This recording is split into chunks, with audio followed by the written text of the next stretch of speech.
How to enable live voicemail in iOS 18.1. Hey guys, in today's video, I'll show you how to enable live voicemail on iOS 18.1.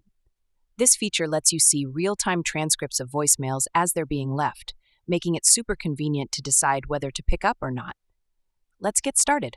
First, open the Settings app. Scroll down to the bottom, tap on Apps.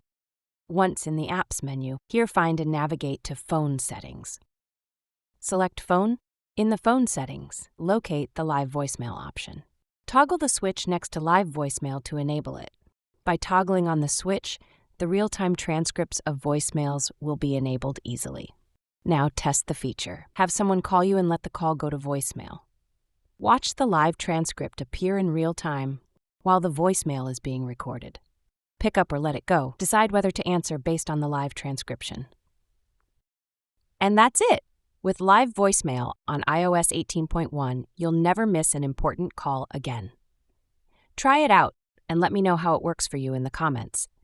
Don't forget to like, subscribe, and hit the bell for more iOS tips. See you next time.